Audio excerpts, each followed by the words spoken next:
Hello, and welcome to Narrative Tales. In today's video, I interview Girish Joyal and learn about his experience working in Indian Railways. तो आप अपने school के बारे में बता सकते हो आपको कौन कौन से सब्जेक्ट्स अच्छे लगे।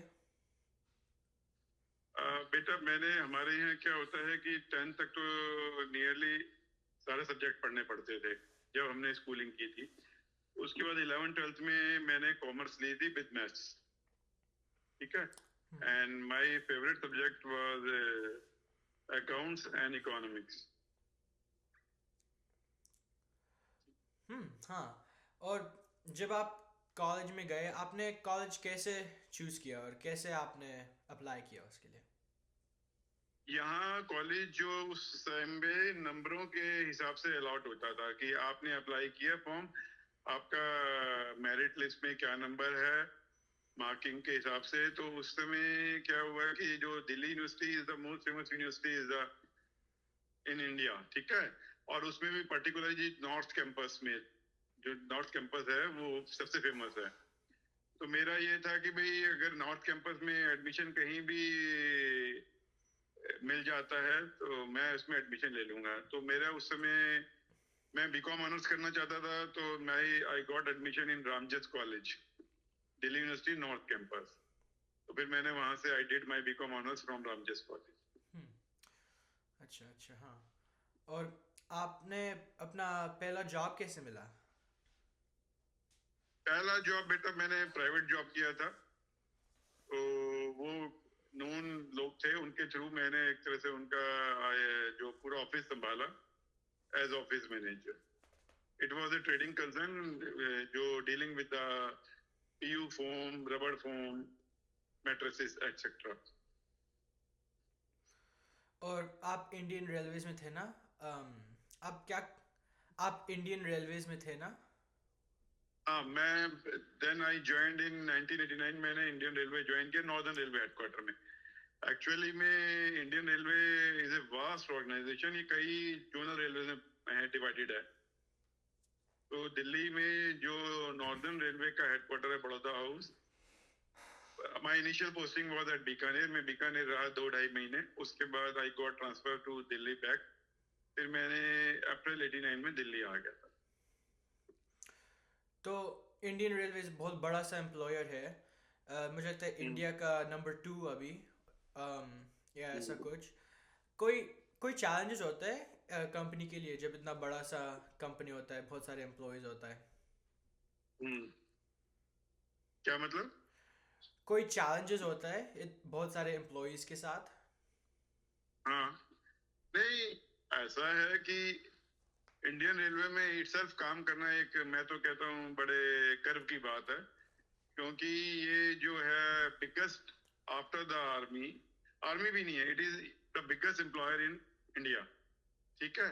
और वन ऑफ द फोर्थ, मतलब अब तो पहले फोर्थ में था, अब I think it is second and third in network in world.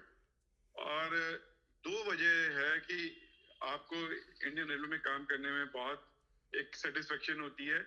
खाली ये कमर्शियल ऑर्गेनाइजेशन नहीं है सिंस इंडिपेंडेंस, कि इसको एक सोशल वेलफेयर और डेवलपमेंट का भी टूल बनाया गया। क्योंकि अगर देखा जाए हमारे सिंस इंडिपेंडेंस हमारे देश ने धीरे धीरे तरक्की की। पीपल वर एवरेज ऑफ, कोई इतना इकोनॉमिक स्टैंडर्ड या अर्निंग नहीं थी due to the prolong, कहते हैं ना, एक लंबा जो कॉलोनियल रूल था। उन्होंने हमें जो जिस ढंग से हमारे को छोड़ के गए, तो ये था गवर्नमेंट का, ये था कि भाई लोगों को चीपर कन्वेंस ऑफ मोड भी मिले और जो ट्रांसपोर्टेशन की फैसिलिटी गुड्स एंड पैसेंजर वो मिले। और रेलवे ऐसे ऐसे कोने में जाती है जहां पे कमर्शियल व्हीकल यूजली नहीं जाते। ठीक है। तो और रेल में काम करने के साथ साथ आप एक जो बॉन्डिंग डेवलप होती है आपको प्लेसेस से, लोगों से, वो अलग है। और आपको लगता है कि आप जो है एक देश की इकोनॉमी में भी कंट्रीब्यूट कर रहे हो, सोशल सिक्योरिटी, सोशल वेलफेयर में भी कंट्रीब्यूट कर रहे हो। And there is a old saying कि रेल, मेल और जेल कभी बंद नहीं होते। तो रेल के जो एम्प्लॉयज हैं वो 365 into 24 आवर्स, पर्टिकुलरली जो लाइन स्टाफ, हमारे यहाँ लाइन स्टाफ कहते हैं, जो ट्रेन ऑपरेशन में डायरेक्टली इन्वॉल्व रहते हैं, उनको आपको मैं एक मजेदार बात बताऊं कि जो एक लाइन पे स्टेशन पे एएसएम होता है, he can't leave his duty until his reliever joins there. चाहे वो बीमार है चाहे कुछ है, जब तक दूसरा एएसएम असिस्टेंट स्टेशन मास्टर नहीं आएगा, he can't leave his place. तो अगर आप देखा जाए तो इकोनॉमिक बैकबोन भी है रेलवे इंडिया की, और बहुत लोगों को ये नहीं पता कि finance engineer are giving their services to the Indian railway. ऐसे ऐसे प्रोजेक्ट इन्होंने कंप्लीट किए हैं कि जो यूजली हर एक के बस की नहीं है कंप्लीट करना, चाहे वो चिनाब पे हाईएस्ट ब्रिज इन वर्ल्ड, जो अभी रिसेंटली आपने देखा होगा कि जम्मू कश्मीर में, तो ऐसे ऐसे फीट्स पूरे किए रेलवे ने। हाँ, तो आपको लगता है अब तो इंडियन रेलवेज एक बड़ा सा एम्प्लॉयर है, बहुत सारे एम्प्लॉयज़ लेता है, पर आपको लगता है अब और मुश्किल है इंडियन रेलवेज में काम शुरू करना या एक्सेप्ट होना जब आपके टाइम से? नहीं, ऐसा कुछ नहीं है। ये जरूर ठीक है कि ड्यू टू मॉडर्नाइजेशन थोड़ा नंबर ऑफ वैकेंसी रिड्यूस हुई हैं, और कॉस्ट कटिंग के लिए या मैक्सिमम यूज ऑफ रिसोर्सेज के लिए, लेकिन ऐसा नहीं है, अभी भी जॉब मिलती हैं। अब ये है कि रेलवेज ने अपनी, जैसे पहले सिर्फ अपने ही जोनल रेलवेज होते थे, रेलवेज ने अपनी पीएसयू पब्लिक सेक्टर अंडरटेकिंग बहुत सारी बनाई हैं, and which are running professionally, उनको रन कर रहे हैं। बट ऑल द विच, और ये जितने हैं रेलवे के अपने हैं और रेलवे की पीएसयूज हैं, like Indian railway catering and tourism corporation, Indian railway finance corporation, dedicated rail freight railways, rail development authority, they come work under the overall umbrella of Ministry of Railway, और सब मिला के overall development of railways and development of India are working. हाँ, ये जरूर है कि जहाँ इतना बड़ा ऑर्गेनाइजेशन होता है, और पर्टिकुलर इंडिया जैसे देश में जहाँ डाइवर्सिफिकेशन, लैंग्वेज और मौसम और जो क्या कहते हैं ये ज्योग्राफिकल डिस्ट्रीब्यूशन, क्योंकि आपको you get all the weather of world in India, तो वो बड़ा चैलेंजिंग हो जाता है काम करना। तो ऐसी बात नहीं है। I enjoyed my tenure in railway throughout, क्योंकि खाली रेलवे में काम ही नहीं होता था, रेलवे के अपने सोशल वेलफेयर कल्चर ऑर्गेनाइजेशन भी हैं, जहाँ रेलवे अपने एम्प्लॉयज को उनके जो दूसरी कैपेसिटीज हैं, दूसरे इंटरेस्ट हैं, उनको डेवलप करने में, उनको प्रमोट करने में काम करती है। आप बता सकते हो इन जो आपने ऐसा कुछ किया जो आप इंटरेस्ट डेवलप कर पाए काम में? हाँ जी, आप बता सकते हो इसके बारे में, मतलब आपने बोला एम्प्लॉयज के इंटरेस्ट को भी डेवलप कर सकते हैं इंडियन रेलवेज में। मैं बताता हूँ। जैसे कि यहाँ पे वो डेवलप एक है सेंट जॉन एम्बुलेंस है रेलवेज का, तो उसमें क्या है कि मेडिकल जो फैसिलिटीज या प्राइमरी जो मेडिकल फर्स्ट एड केयर कैसे जनता को या आम पब्लिक को in the situation of emergency दी जाती है। एक Indian scout and guide organisation है जहाँ पे कि एम्प्लॉयज के बच्चे भी पार्टिसिपेट कर सकते हैं एज कब्स एंड बुलबुल, प्लस उनमें उनके लिए भी कुछ कोटा होता है, जॉब कोटा। ऐसे ही Indian railway mountaineering and trekking association है जो एम्प्लॉयज को, उनके स्पाउस को, उनके बच्चों को, इवन ऑफिसर्स को ट्रैकिंग पे घुमाने ले जाते हैं। तो ऐसे दुनिया भर के ऑर्गेनाइजेशन बने हुए हैं, कल्चरल प्रोग्राम्स होते हैं कि आप अपनी हॉबीज डेवलप कर सकते हैं। ऐसे ही इंडियन रेलवे स्पोर्ट्स एसोसिएशन है, जो इंडिया के जो बेस्ट स्पोर्ट्स पर्सन हैं, खासकर athlete, hockey player, football player, वो रेलवे में आते हैं, ज्वाइन करते हैं। There is a sports quota for them. तो वो इट डिपेंड्स अपॉन यू। और बाकी नौकरी तो आदमी करते हैं, जैसे I was in account department, तो ये है। अकाउंट डिपार्टमेंट में स्पोर्ट्स कोटा कम होता है बनिस्बत कि हमारे जो लाइन स्टाफ होता है उनके लिए, क्योंकि अकाउंट इज स्मॉल कैडर हाँ। In respect to other cadre. Hmm. तो आपके जॉब में आपका पहला दिन और आपका आखिरी दिन कैसे थे? Wonderful. I joined on 26th April 89 at Lalgarh workshop Bikaner. उस टाइम क्या था कि लोको इंजन्स भी होते थे. अब तो हिंदुस्तान में बंद हो गए ना लोको इंजन्स जो स्टीम से चलते थे, स्टीम इंजन. तो लालगढ़ वर्कशॉप में स्टीम इंजन्स की रिपेयरिंग ओवरहॉलिंग होती थी. And the people of Bikaner is a district in Rajasthan, and people of Bikaner were excellent. बहुत मिलनसार थे, अच्छे थे. मैं वहाँ 2.5 महीने रहा. अकेला था, वहाँ फैमिली मेरी दिल्ली में थी. दे टुक केयर ऑफ माइंड. और खाना पीना राजस्थान का बट बहुत अच्छा होता है. और क्लाइमेट क्या था, बीकानेर इज डेजर्ट, खा के सैंड ज्यादा होती है. तो सैंड क्या होती है, दिन में जल्दी गर्म जल्दी ठंडी. तो इवनिंग वॉज. और वहाँ सीखने को भी मिला. लोगों ने कोऑपरेट किया कि कैसे काम करना है, कैसे रेलवे की वर्किंग होती है, क्योंकि हम जो पढ़ाई करके जाते हैं ना, that is totally different from the practical work. जो अकाउंट हमने बीकॉम से पढ़ा, 12th में पढ़ा, और जो अकाउंटिंग रेलवे की है, railway accounting is a mixture of commercial accounting as well as government accounting. तो वो अलग है. लेकिन पीपल वर वंडरफुल. मुझे एक दिन भी नहीं लगा कि मैं पहली बार बाहर आया हूँ या अननोन लोगों के बीच में. That one my last day. मेरे इतने साल की सर्विस के बाद मेरे कोलीग्स ने मुझे बहुत वार्म फेयरवेल दिया. They organised a good party for me, और मेमोरेबल इवेंट था. उन्होंने मुझे, मेरी फैमिली को भी बुलाया और मेरे कंट्रीब्यूशन के लिए. और मुझे ये लगा कि अभी भी, जिस दिन मैं गया हूँ, सच बता रहा हूँ, मुझे ये लगा कि अभी भी मैंने इतना साल रेल में रह के मैंने बहुत कुछ अभी सीखा नहीं जो इनकी वर्किंग में था. क्योंकि there are multiple sections in account department itself. तो कई सेक्शंस में तो काम करने की बारी ही नहीं आई.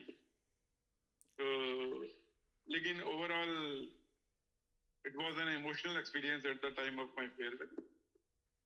I still um, remember those people. वो उनसे टच भी रहता है. बाकी वही, हम जो है ना यहाँ हिंदुस्तान में, इसको हम कहते हैं रेल परिवार. रेलवे डिपार्टमेंट की अपनी एक ऐसी वैल्यू है, और किसी डिपार्टमेंट, गवर्नमेंट डिपार्टमेंट के लिए ये यूज नहीं किया जाता है word. There is always word rail family, railway family. क्योंकि until and unless we work as a family, railway का ऑपरेशन इतना कॉम्प्लेक्स है ना. जो आप देखते हैं ना ट्रैक पे गाड़ी दौड़ रही है, वो लास्ट फेज है. There is commercial organisation, traffic organisation, operate taking department, parcel department, और engineering department, land department, rates department, account department. तो ये सारे डिपार्टमेंट मिलके अल्टीमेटली जो लास्ट स्टेप होता है, जो आपको ट्रेन दिखाई देती पटरी पे, तब वो दौड़ती है ट्रेन पटरी पे. तो सारा का जो कलेक्टिव एफर्ट होता है, वो आपको ट्रैक पे दिखाई देता है. आप कब रिटायर हो गए सर? आई रिटायर्ड इन जून 24. जून 24, अच्छा हाँ. तो अब आप रिटायर हो गए. आप अब क्या करते हो रिटायरमेंट के बाद? रिटायरमेंट के बाद मुझे थोड़ा सा पढ़ने का शौक ज्यादा. I can read each thing from philosophy to history to political science. मैं थोड़ा सा गार्डनिंग करता हूँ, थोड़ा सैर करता हूँ, थोड़ा कुछ ना कुछ लगा ही रहता है. लेकिन पढ़ने के लिए इतना कुछ है, मुझे लगता है कि मैंने, लाइफ छोटी पड़ जाएगी. अभी मैंने ये नहीं देखा, ये नहीं पढ़ा, ये नहीं करा. अच्छा हाँ. um, And my biggest interest is to read history. Read history, the culture of different world, जो हिस्ट्री, जो डिफरेंट वर्ल्ड के पार्ट्स हैं उनकी. और अभी करंट नहीं, उनके पास में एंशिएंट हिस्ट्री क्या थी उनकी, how they originated and developed into the modern civil society. तो आप आप क्या बताना चाहते हो किसी को जो इंडियन रेलवेज के बारे में सोच रहा है या शायद ज्वाइन करने वाला है? क्या बताना चाहते हो उनको?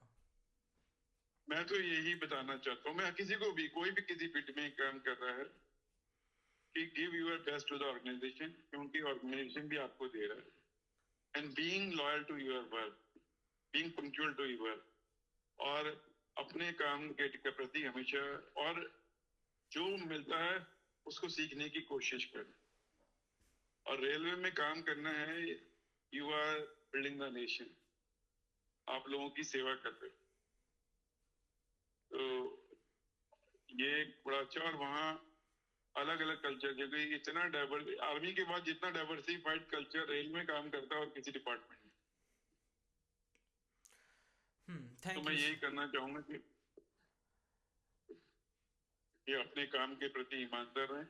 मौका मिलता है जिसको जहाँ काम करने का मौका मिलता है, whether it is rail, it is shipping industry, it is air industry, आप सीखने की कोशिश करें। हमारे टाइम में इतना मौका नहीं था, अब तो टेक्नोलॉजी इतनी ज्यादा हो गई है, एआई आ गया है, सब कुछ आ गया है, कंप्यूटर बेस्ड सिस्टम हो गए हैं, अब फिजिकल फाइलें रेलवे में भी कम हो रही हैं, ई ऑफिस चल रहा है। तो टेक्नोलॉजी को सीखें, अपने को अपडेट रखें। हम इतना टेक्नोलॉजी नहीं सीख पाए, टू बी वेरी फ्रैंक।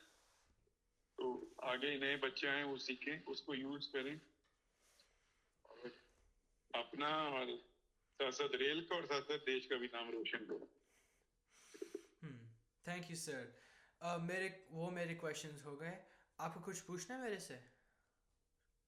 नहीं, मैं तो यही पूछना चाहूंगा कि बस आप क्या कर रहे हो फिलहाल, आपके यहाँ कैसे होता है सिस्टम? अभी सारे सब्जेक्ट पढ़ते हो या सब कुछ करते हो? मतलब कोई टिपिकल सब्जेक्ट है कि ये लेने होते हैं?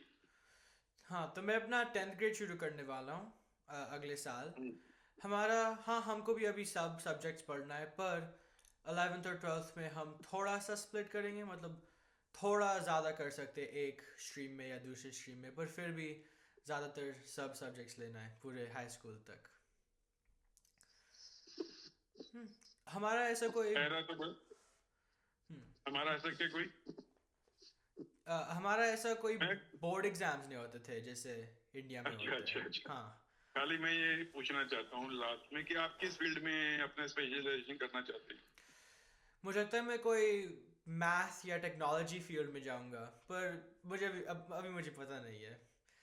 इस चैनल अच्छा, से कोई बात नहीं। मैं सीख पाता हूँ, क्योंकि मैं बहुत सारे लोग से बात करता हूँ उनके जॉब के बारे में, तो मैं सीख जाता हूँ और जॉब के बारे में। मैंने अल्टीमेटली लाइफ में ये देखा बेटा, मैं जो आपको भी एक कह के बात रखना चाहूंगा लास्ट कंक्लूजन में, काम जो भी करो उसको अपना एक बोझ मान के ना करे आदमी, चाहे जो भी करना चाहता है, चाहे जॉब के लिए करे चाहे इकोनॉमी के लिए करे, क्योंकि ultimately every activity is economic activity, whether you become doctor, you become engineer, you become scientist, you become computer engineer, ये तो मानते हो ना मेरी बात? उसको सीखने के पर्पज से, एंजॉय के पर्पज से करोगे कि हाँ भी मैं कर रहा हूँ, मुझे इस टाइम ये करना है, जैसे कि हम कोई स्पोर्ट्स खेलते हैं, तो you will learn a lot, ठीक है? और अगर ये रहेगा यार करना है मुझे, मुझे इतना पास करना है, मुझे जॉब करनी है और जॉब यार 10 से 6 जाना है, तो वो बोझ सा लगेगा। तो एंजॉय योर वर्क, आप जिस मर्जी फील्ड में जाओ, आजकल के जमाने में तो आप बच्चों के लिए बहुत सारे फील्ड हैं, ठीक है? तो चाहे आप कोई भी फील्ड में जाओ, उसको एंजॉय करो, आगे बढ़ो। और particularly you are living in USA, तो वहाँ तो टेक्नोलॉजी बहुत एडवांस है, और आप जो भी सीखो उसको, मेरी ये उम्मीद रहेगी कि आप अपने साथ साथ अगर अपने पेरेंट्स का जो देश है, जहाँ आपकी रूट्स है इंडिया, उसके बेनिफिट के लिए भी कुछ कंट्रीब्यूट कर सको, तो that would be much beneficial. और मेरी ब्लेसिंग्स आपके साथ। Thank you sir. और thank you for meeting with me today. ठीक, कुछ रहो। Thank you for watching this episode of Narrative Tales. If you enjoyed, be sure to check out some of my other videos as well.